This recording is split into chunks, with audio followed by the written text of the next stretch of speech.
दोस्तों नमस्कार। दोस्तों नरेश मीणा ने एक ऐसी गलती कर दी है जिससे अब बुरी तरीके से वो मुश्किल में फंसते जा रहे हैं। जी हां दोस्तों, कल से सोशल मीडिया पर गुर्जर समाज को लेकर जो नरेश मीणा ने टिप्पणी की थी उसका वीडियो वायरल हो रहा है और कई लोग अलग अलग तरह के कयास लगाए जा रहे हैं कि किस तरीके से नरेश मीणा ने गुर्जर समाज के लोगों के लिए अभद्र भाषा का इस्तेमाल किया है और इसी को लेकर के अब नरेश मीणा की मुश्किलें बढ़नी शुरू हो गई है। बूंदी की सदर थाने में एक युवक ने नरेश मीणा के खिलाफ एफआईआर भी दर्ज करवा दी है।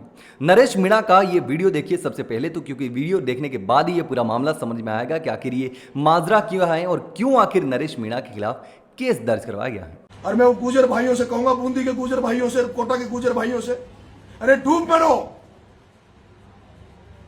मरो जो आज भी ओम बिरला का स्वागत कर रहे हैं, दत्ता का स्वागत कर रहे हैं, डूब मरो गुजरो।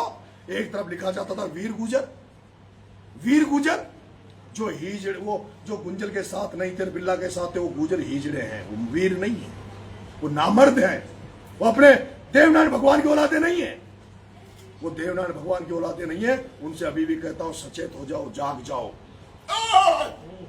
जाओ, सचेत हो जाओ। एक मीणा का छोरा, मीणा परिवार में पैदा हुआ, जिसने खून पायलट साहब के लिए खून दिया, जिसने गुंजल साहब के लिए इसलिए दिया क्योंकि गुजर मीणा को एक करता हूं, मैं तो गुजर मीणा के लिए लड़ाई लड़ रहा हूं और पता चलता है कि कुछ गुजर साथी जो ओम बिरला जी के दत्ता के साथ हैं।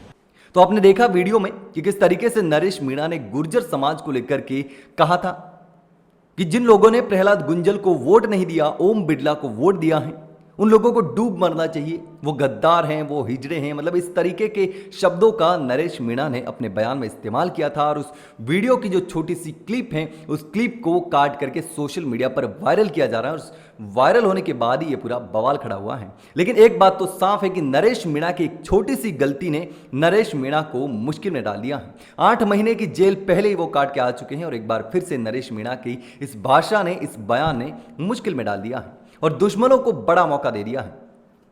नरेश मीणा के मैदान में आने से बहुत लोगों को खतरा है, बीजेपी के हो चाहे कांग्रेस के हो, और वो लोग नहीं चाहते कि नरेश मीणा किसी भी तरीके से राजस्थान की राजनीति में उभर सके, बाहर आ सके। और ऐसे में वो एक मौका ढूंढते हैं कि नरेश मीणा कहां गलती करे और उसको कहां दबाया जा सके। और ऐसे में नरेश मीणा ने जन आक्रोश यात्रा के दौरान आखिर एक गलती कर ही दी।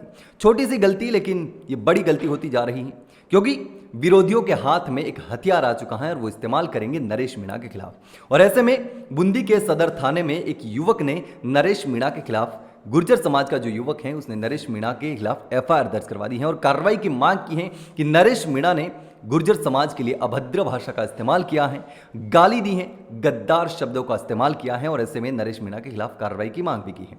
लेकिन अब देखना होगा कि आगे इस पूरे मामले में होता क्या है। नरेश मीणा को माफी मांगनी पड़ेगी गुर्जर समाज से या फिर यह मामला यूं ही सलट जाएगा। लेकिन दोस्तों इस पूरे मामले में कहीं ना कहीं नरेश मीणा फंसते नजर आ रहे हैं। नरेश मीणा के जितने भी विरोधी हैं, जिन लोगों को नरेश मीणा की राजनीति में आने से उनकी राजनीति को खतरा है, वो लोग नहीं चाहते कि नरेश मीणा किसी भी तरीके से आगे बढ़े और वो कानूनी पलड़े से बाहर निकल सके और वो लगातार और भी एफआईआर दर्ज करवा सकते हैं। ये तो एक एफआईआर दर्ज हुई है, लेकिन नरेश मीणा के नहीं चाहने वाले लोग, नरेश मीणा के विरोधी लोग, जो चाहे सियासत में हो या चाहे क्षेत्र में हो, वो तमाम लोग जो नरेश मीणा को नहीं चाहते या उन लोगों की राजनीति नरेश मीणा के मैदान में आने से खतरे में आ गई हैं, वो लोग एकजुट होकर के नरेश मीणा को इस मामले में फंसाने की कोशिश कर सकते हैं और नरेश मीणा के खिलाफ और भी एफआईआर दर्ज होने की संभावना है। अभी एक ही एफआईआर हुई है। लेकिन दोस्तों इस पूरे मामले को लेकर आप क्या सोचते हैं? क्या नरेश मीणा ने जिस भाषा का इस्तेमाल किया, जिन शब्दों का इस्तेमाल किया, वो नहीं करना चाहिए था? नरेश मीणा के इतने बड़े दुश्मन हैं तो नरेश मीणा को संभल कर चलना चाहिए था। क्या नरेश मीणा को फंसाया जा रहा है? जानबूझकर नरेश मीणा के खिलाफ साजिशें की जा रही हैं। नरेश मीणा एक छोटी सी गलती की और भी एफआईआर नरेश मीणा के खिलाफ करवाई जा सकती है, ऐसी संभावना है और एक एफआईआर दर्ज हो चुकी है। क्या ये षड्यंत्र के तहत हुई है, किसी के दबाव में हुई है, किसी के कहने पर हुई है, या फिर गुर्जर समाज के लोग ही नरेश मीणा के बयान से नाराज हैं? दोस्तों आपको जो भी लगता हो मुझे कमेंट करके जरूर बताना।